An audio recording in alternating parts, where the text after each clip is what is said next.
vedare tinokuchingamidzai zvekare kune chimwe chirongwa pano paZim Facebook Secrets and Confessions. Tadzoka zvekare nemamwe mamessages. Regedzai tibva tapinda mumamessages edu atadzoka takakubatirai. Message yedu yekutanga yakamira sekudai so: hanzi makadi zvenyu mukoma, ndinokumbirawo kuti munge muchindiposterawo nyaya yanguwo makaviga chitupa changu. Ndauyawo pano ndiine confession yangu. So inini mainge muri mugore ra2015 apo pandainge ndichiri kugara kuHarare. Pari zvino ndiri kugara hangu kunoku kuSouth Africa. Pamba ipapo pandainge ndichigara painge paine umwe mukadzi uyo wandakazotanga kuwirirana naye wandichati Linda, not her real name. Saka Linda uyo aiva munhu aigara achingoshungurudziwa nemurume wake. Murume wacho munhu ainge achiita zvemagirlfriends. Aiti kana atanga kudanana neimwe girlfriend aibva aita sekunge munhu agarwa ende aigara achingomurova Linda uyo. Ende aiti kana aine girlfriend nyowani aitoudza girlfriend kuti nhasi ndakuenda kunorova mukadzi wangu. Saka Linda aigara achingoya kwandiri achingondibvunzawo kuti oita sei. So nekufamba kwenguva ndakabva ndachizomuudza kuti iya ainge achiti marriage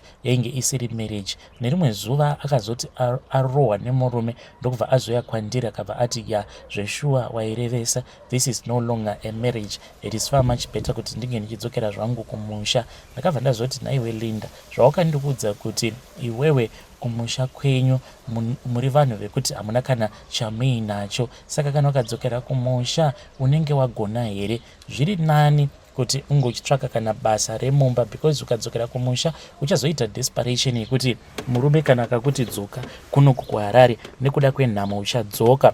Apa Linda uyu dzimwe nguva ndaipota ndichimushainira, because panguva yacho iyoyo murume wangu ainge achitawo zvemadhiridhiri. Taitovawo nechimotikari chedu chainge chitonzi ndo chakatonakawo kugeto kwatainge tichigara ikoko. Saka ndaitozviona ndiri inini ndinotorira. Saka ndainge ndava kuti munhu uyu kana akaenda kumusha ndinenge ndisisinawo munhu wekuti ndinomuitisa, because ndaigara ndichimuitisa dzimwe nguva ndichitomuwachisa kana hembe dzangu ndichizongomupawo kana plate yesadza. Saka ndaida kungoti angoramba ari muHarare ndichingomuona achingotambura still, even though she was my friend. Akabva azoti zvainge zviri nani kuti anga achidzokera kumusha anobatsirana nevabereki vake kurima. Akabva azoenda kumusha and we then lost contact because akatorerwa mafoni zvose. Apa ndainge ndisinawo mafoni numbers amai vake.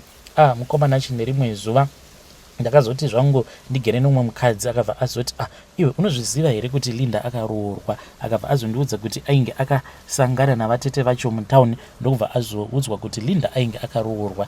Ndakatoseka ndikatoti zvimwe kuda ainge akawanikwa nechidhara cheko kumaruzevha ekwavo, because ainge akaroorwa almost within 3 months kubva zvaainge akabva muHarare achidzokera kumusha. Saka ndakatoti chainge chitori chimarriage chenhema chedesperation. Zvimadhara zvekumaruzevha kuda zvinenge zviri zvimawar veteran zvinenge zvichiwana mariwo each and every month ndo inenge yakangochiviwawo naLinda. Ndo zvandakazviudza panguva yacho iyoyo ndisingatozivi kuti Linda uyu ainge atoroorwa nemurume ainge atori nemari dzake. Nerimwe zuva ndakaenda hangu mutauni panguva yacho nemurume tainge tava kunetsana. Hameno kuti murume ainge apindwawo nemweya wakaita sei, akabva angotanga kungondihurira out of nowhere kuita go crazy and wild. Ende ndainge ndisisina kana do naye murume, but iye zvake kurova ainge asingarove, aingokuhurira zvake akanyarara. Waiti kana wamubata obva angokuti sorry, but mangwana futi waitonzwa zvichinzi anenge aonekwa aine munhu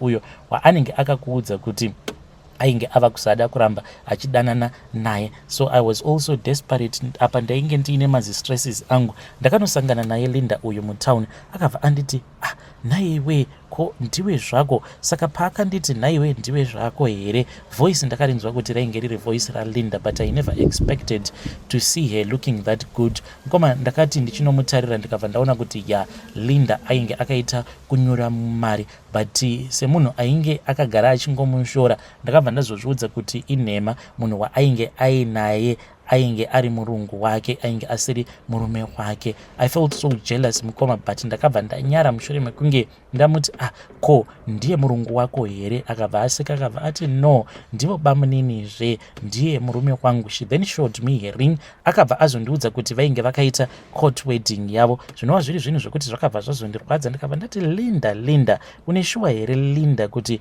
ungasvika pakuchata inini ndisingazvizivi? Saka iye akatongofungidzira kuti maybe I was just joking naye, but zvinhu zvokutoti zvainge zvakatondirwadza, zvakatondibaya pakadzika pemoyo wangu. Zvino akazoti azondiudza kwaainge achigara ndokubva azondipa mafone numbers ake manyowani. Ndikabva ndazoenda ndikabva ndazonomushanyira, but ndainge ndisina mweya wekuda kuti ndinge ndichimurwadzisa. But ndakazoti ndaona kwaainge ogara Linda uyu, ndopandakabva ndazozviudza kuti Linda ainge achifanira kuti ange achifa. Ndakaenda kwaainge ogara mukoma, ndikabva ndaona kuti vainge vachitogara mune rino zimansion apa ainge atori nemamaid, 2 maids. Ainge ari munhu wandaitarisira kuti aifanira kuti ange achizotovaka namaid wangu one day. Now she had her own maids. Ndakarwadziwa mukoma, ndainge ndichingomusekerera, but aingoti kana akatarisa kuside ndobva ndaita kumujondora zviya zvekuti ndaita kunzwa moyo wangu uchirwadza. Ndakazoti ndadzoka kumba, wanikwe ngoma ndiyo murume aingoramba achindishungurudza. Ndakabva ndazoenda kune rimwe sowe makaremo munharaunda matainge tichigara. Ndikabva ndazotaura nevamwe madzimai avo vakabva vazoti vainge vasingakwanisi kuita mhiko dzakadaro, but ndainge ndisina kuvaudza kuti munhu wandainge ndichida kugadzira vainge vachitomuziva uye ainge ari Linda. Vakatofungidzira kuti yainge iri imwe girlfriend yemurume wangu, sezvo vainge vachizviziva kuti murume wangu ainge ava kuita zvechihure. So takabva tazotaurirana navo madzimai vaya, vakabva vati muchangondipawo mari yekuti ndichakuendesai kune munhu anogona. Saka vakabva vazondiendesa kuya uko kwainge kuine murume aizanganisa, aita zvenguo tsvuku uye zvekare achiita zvechivanhu. Saka murume uya akabva azondichaja 100 US.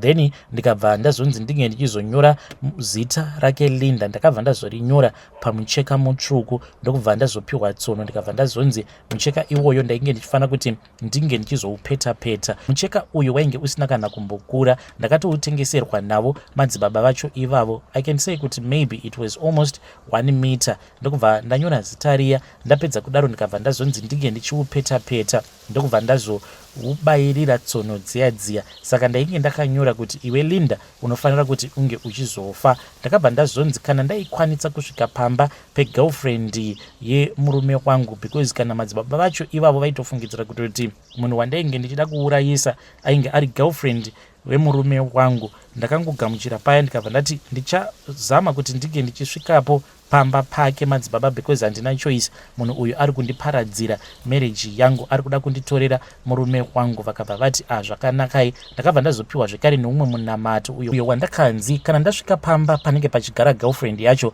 ndaifanira kuti ndinge ndichizotora munamato uya, then ndobva ndazomwaya ndichisarasara munamato uya pagedhi ndichibuda uye zvekare nekupinda. Izvi ndakanzi ndinozviita 3 times. Ndakafara because pamba paLinda painge pasina kana imbwa uye zvekare gedhi ravo vainge vasingaki. Ndikatoona kuti izvo zvainge zvichitaurwa namadzibaba ndaikwanisa kuzviita kuti ndikamwaya ndichisarasara munamato uya ndopinda muyadhi make ndobuda, ndopinda ndobuda. Zvino mukomana vakati vandipa zvose zvezvo, vakabva vanditi kana muchikwanisa madzimai hamene kuti muchakwanisa here, but zvinotoda kutoti munge muchitoshinga moenda kumba kwegirlfriend yemurume wenyu kana pakati peusiku, mobva machera gomba, then mobva mazoisa mucheka uyu, mobva mazofushira. Munozvikwanisa here madzimai? Ndikabva ndati ndichaedza. Mukomana ndakabva ndazonyepera murume wangu kuti ndainge ndichida kuenda kuchechi. Iye ainge asitomborina kana basa neni anymore. Aitofara kana ndikamuudza kuti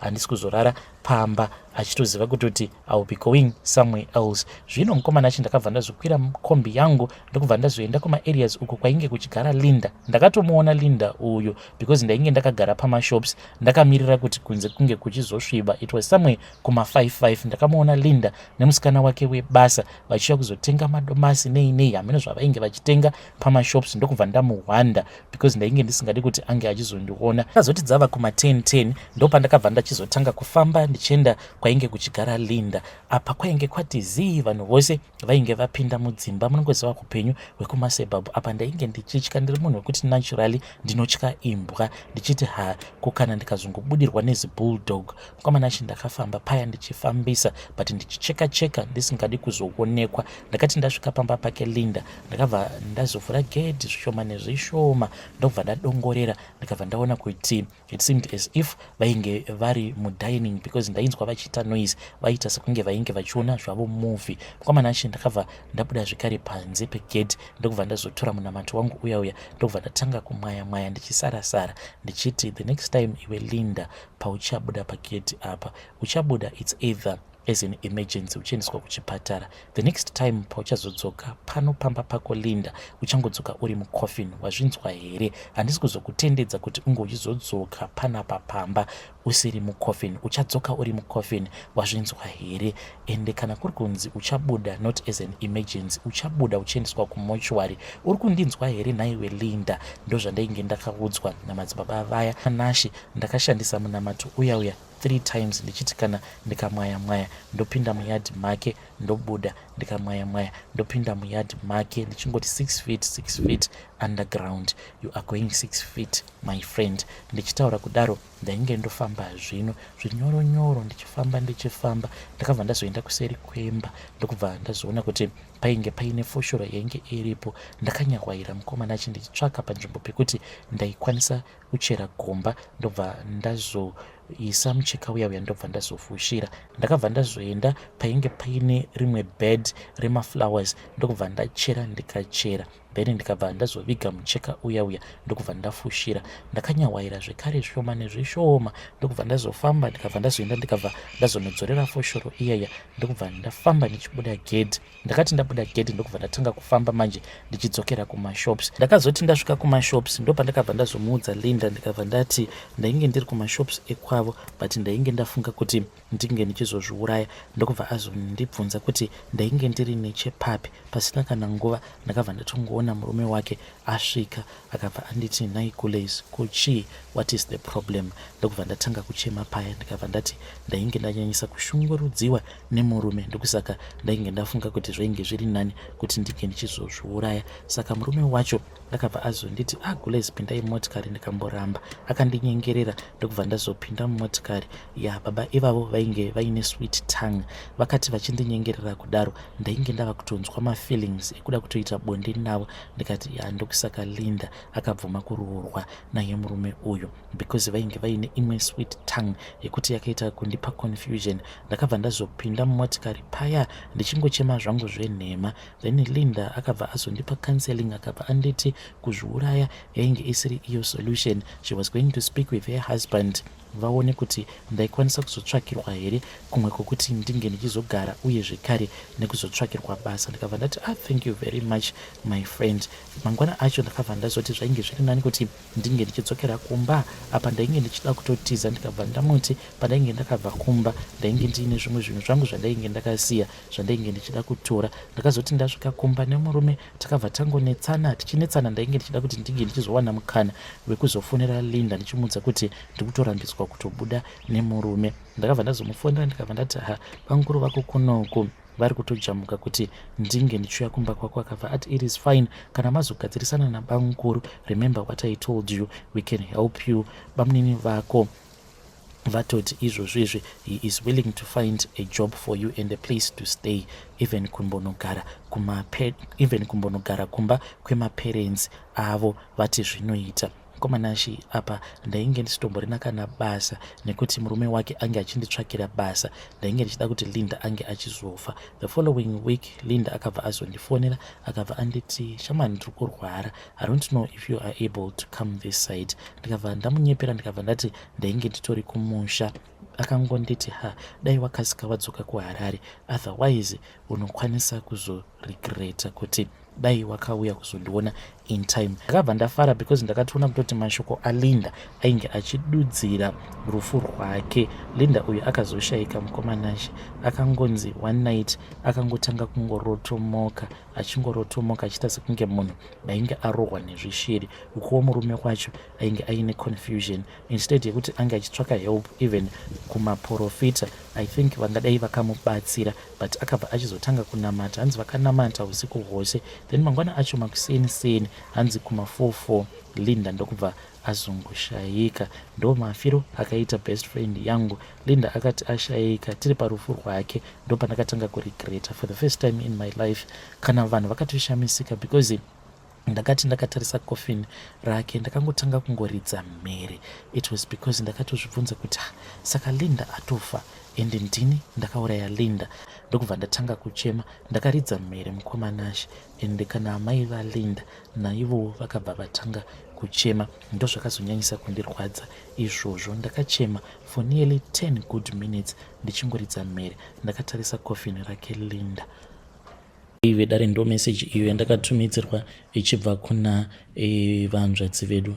Zvamakaita vahanzvadzi zvakashata, but munhu mutye paunenge uchiti iwewo wakarara iye munhu anenge ari busy achitenderera payard pako, your own best friend achitsvaka pekuti acherere mishonga yake. Zvakangoma hazvo veduwe. Ngatitaurei navo mucomment section. Ndekedzai tibva taenda panyedu inotevera. Nyedu inotevera yakamira sekudai so. Hanzi makadi zvenyu mukoma, ndinokumbirawo kuti munge muchindiposterawo nyaya yangu makavikawo chitupa changu. Ndikudawo advice kubva kwamuri. Ndiri murume ndine makore 30 years ekuberekwa. Ndakarambana nemukadzi wangu, pane zvakangoitikawo mumarriage yedu. Then ndokubva ndachizotanga kudanana nomwe musikana uyu wandakatanga kudanana naye iro gore rino, but chandazoona pamusikana uyu ndechekuti ndinoti pose kana akanditi nditumidzire mari, kana ndikasamutumidzira mari iya in time, then anobva atanga kundiignore paWhatsApp pacho. Saka ndoda kubvunza kubva kune vedare renyu kuti future apa iripo here kana kuti please ndibatsireiwo. Shungu dzangu dzanga dziri dzekuti ndinge ndichizomutora ndobva ndamuita mudzimai wangu, but issue ndiyoyo yekuti like mazuva adarika awo takatonetsana akabva atondituka nekuda kwekuti ndainge ndichifanira kuti ndinge ndichimutumidzira mari kune kwaainge achiti ari kuda kuenda nefriend yake, but ndakabva ndazotadza nekuda kwemabudget. Saka ndikudawo kubvunza kubva kune vedare renyu kuti future iripo here kana kuti hapana. Ndichange ndichizoteverera ndiri mucomment section.